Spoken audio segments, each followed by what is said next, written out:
나름 건강 정보를 전해드립니다. 내과 전문의 이봉규 원장님과 함께하는 건강개조 지금부터 시작합니다. 고고!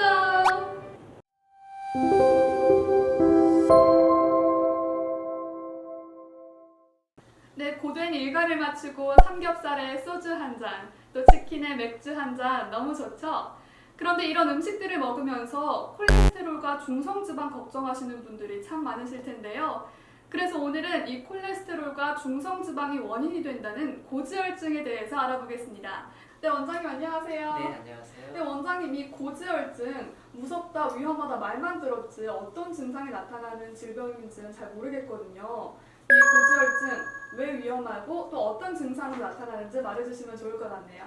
고지혈증이라고 하면 혈액 속에 중성지방과 콜레스테롤 같은 지방 성분이 필요 이상으로 많아지는 상태를 말하게 됩니다. 고지혈증은 그 자체로는 특별한 증상이 없지만 장기간 방치하게 되면 손상된 혈관 속에 콜레스테롤이 침착되면서 혈관벽이 좁아지는 동맥경화를 유발하게 돼서 위험할 수 있겠습니다.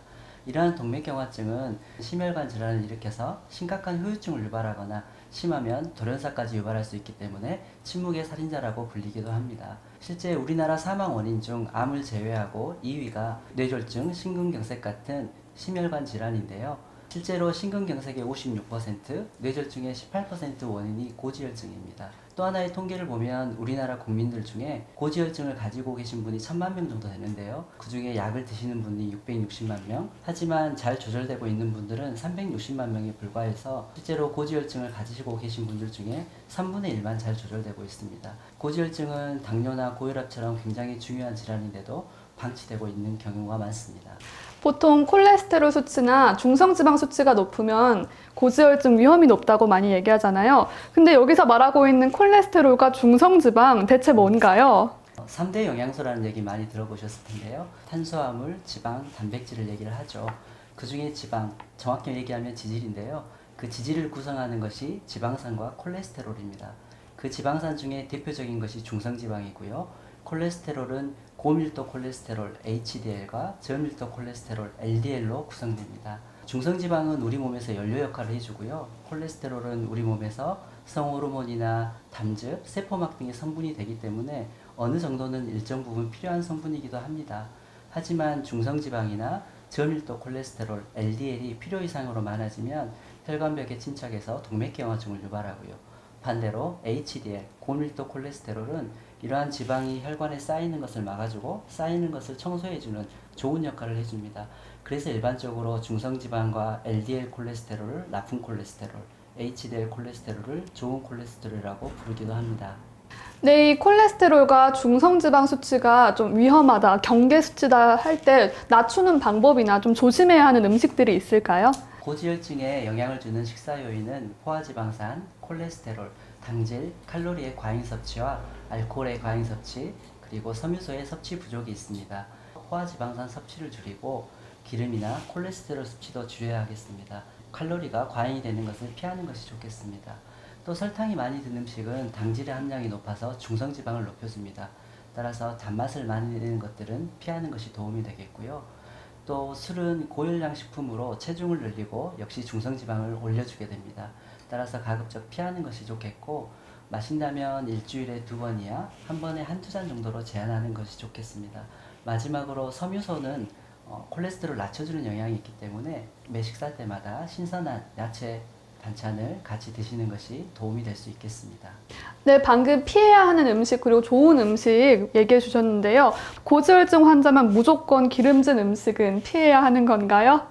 몸에 나쁜 기름 하면 포화지방산, 트랜스지방, 동물성 기름 같은 것이 있고요. 몸에 좋은 기름 얘기를 하면 불포화지방산, 식물성 기름 같은 것이 있습니다. 포화지방산이 많은 대표적인 음식은 삼겹살이나 갈비, 커피 프림, 라면 같은 것입니다. 반면에 불포화지방산은 콜레스테롤을 낮춰주는 효과가 있기 때문에 섭취를 많이 하는 것이 좋겠는데요. 대표적인 음식은 등푸른 생선이나 견과류 같은 것들이 있습니다. 또 요새 트랜스지방이라는 얘기 많이 들어보셨을 텐데요. 트랜스지방은 나쁜 콜레스테롤은 올리고 좋은 콜레스테롤은 떨어뜨리는 역할을 합니다. 그래서 트랜스지방도 줄이는 것이 좋겠는데요.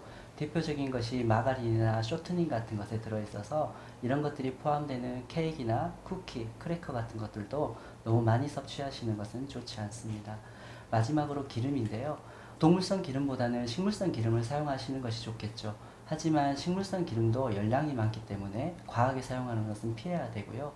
또 하나 주의하실 것은 식물성 기름 중에도 코코넛 오일이나 야자유 같은 경우에는 포화 지방산이 들어있기 때문에 주의가 필요합니다. 네, 구독자분들께서도 방금 의사 선생님 말씀 따라서 식습관을 조금 바꿔보는 것도 좋을 것 같습니다. 네, 그리고 보통 고지혈증 환자라고 생각하면은 비만인 분들을 많이 떠올리게 되잖아요. 근데 실제로 마른 사람인데도 콜레스테롤과 중성지방 수치가 높게 나오는 경우도 있더라고요. 왜 그런 건가요? 굉장히 체질적인 것이고 유전적인 경향이 굉장히 강합니다. 따라서 많이 만들고 소비를 적게 하는 체질인 분들은 정말 마르신 분들도 고지혈증을 가지고 있을 수 있습니다. 이 영상을 보면서 혹시 내 얘긴가? 나도? 이런 생각을 하시는 분들 많을 텐데요. 고지혈증 자가 진단할 수 있는 방법이 있을까요? 안타깝게도 고지혈증은 특별한 증상이 없기 때문에 증상만 가지고 의심을 한다거나 진단을 하기는 어렵고 혈액 검사를 통해서만 진단을 할 수 있습니다. 네, 마지막으로 고지혈증 예방법 알려주시면 좋을 것 같네요. 고지혈증을 예방하기 위해서는 첫째는 지나친 음주를 피하시고, 둘째 균형 잡힌 영양을 섭취하시고, 셋째 규칙적인 운동을 하시는 것입니다. 그리고 마지막으로 고지혈증은 당뇨나 고혈압처럼 매우 중요한 질병이고 평생 조절하고 관리해야 된다는 질병이라는 것을 염두에 두셨으면 좋겠습니다. 네, 여러분 건강한 생활 습관 꼭 지켜야겠죠? 네, 원장님 오늘도 좋은 말씀 감사합니다. 네.